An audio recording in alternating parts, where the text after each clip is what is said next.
and he writes, act in such a way as to treat humanity, whether in your own person or in that of anyone else, always as an end and never merely as a means. So, put another way, the second form of the categorical imperative states to always treat people as ends in themselves rather than as means to an end. Now, what this means is that one should never, right, to put it simply, never use people to achieve some self-interested goal.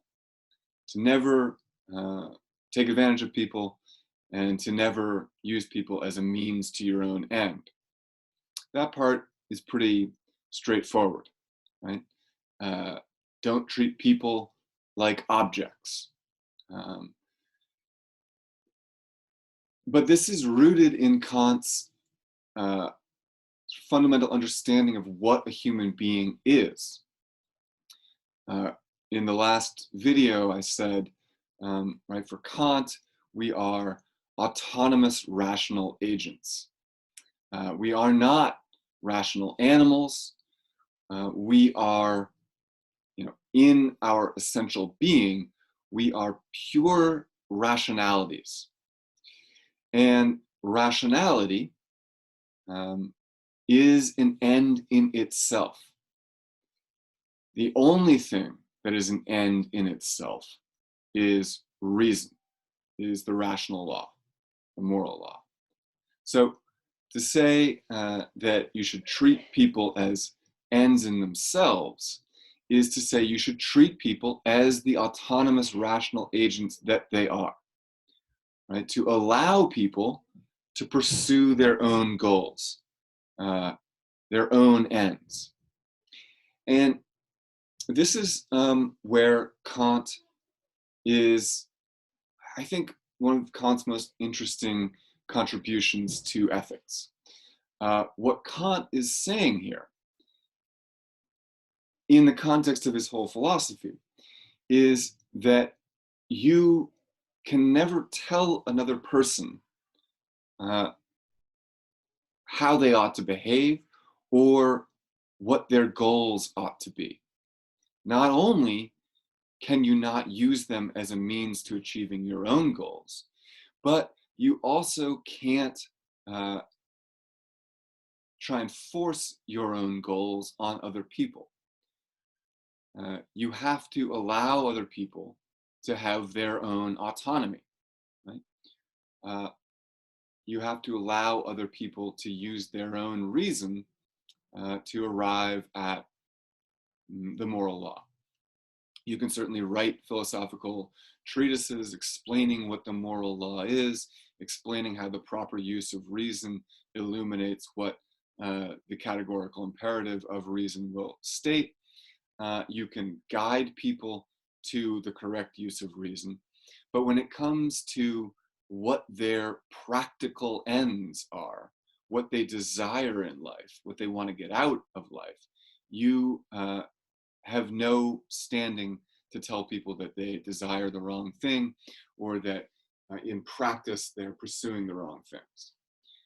So what Kant is developing here is a sort of theory of what is sometimes called other-oriented ethics.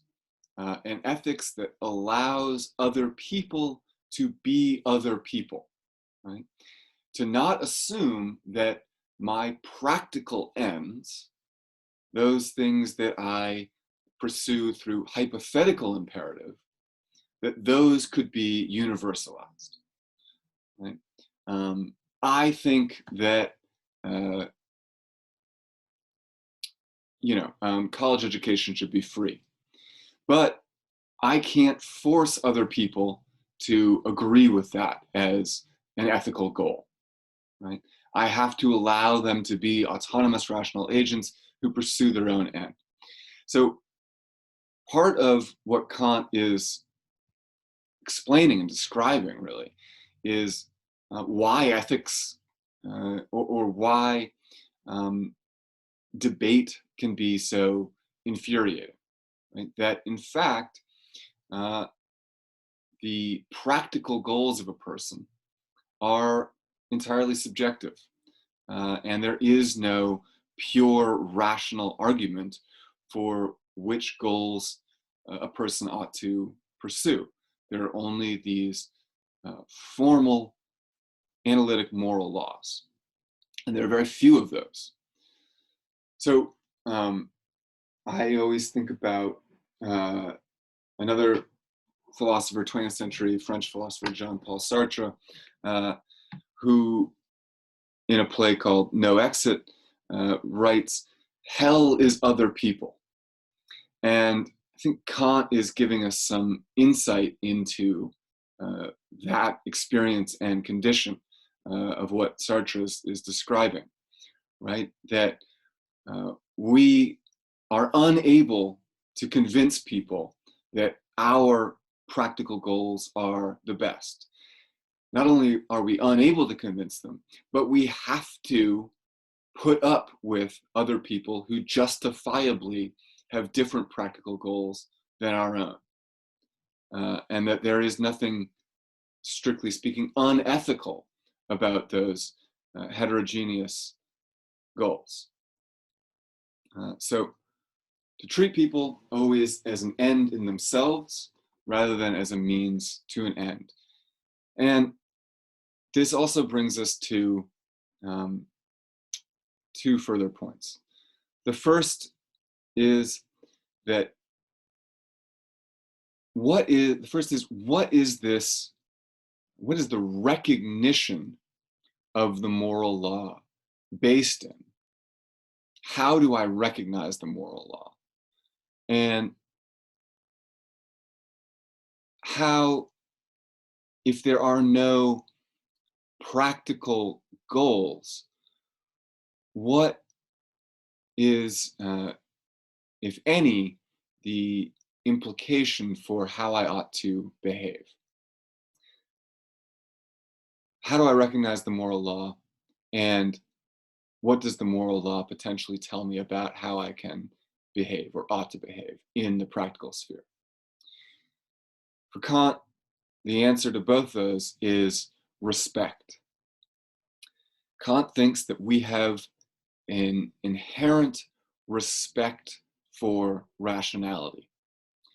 And when we recognize a rational truth, like the truth that lying cannot be universalized, we have an experience of respect. We respect that truth in its self-evidence. And that experience of respect is what cues us in to the idea, the fact that we are encountering a transcendental, objective, universal truth.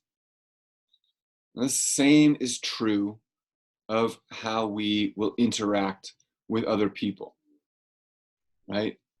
I have to respect other people as the autonomous rational agents that they are, and respect their differing practical goals. I don't have to respect them when they break the moral law, but I have to respect that my practical goals are my own and other people's practical goals are their own. And this brings us back to the murderer also, right? Why can't I lie to the murderer? Because I have to treat all people, regardless of their practical goals, with respect.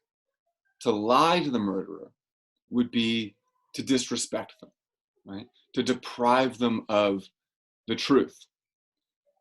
It would be to stray from rational action, Kant thinks. So it's more important that I, as the British say, tend my own garden, right? Than that I try to influence what other people will do, how other people behave. So I am being more ethical by telling the truth to the murderer, even if with that information the murderer will pursue their own ends, which is murder, than if I lie to them. All I can be responsible for, the only thing I can ever truly be responsible for, is my own action. And if by following the moral law, I inadvertently lead someone else to do something that makes someone else suffer, that is not my fault, not my responsibility. Only the actor is responsible for the action.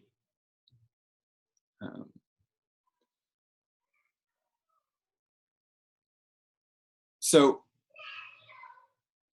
the only other thing I want to say about this second form of the categorical imperative and this idea of other-oriented ethics, allowing the other person to be other, to have other goals, is that it challenges what is often considered what's called the golden rule of ethics, right? To treat other people as you would have them treat you.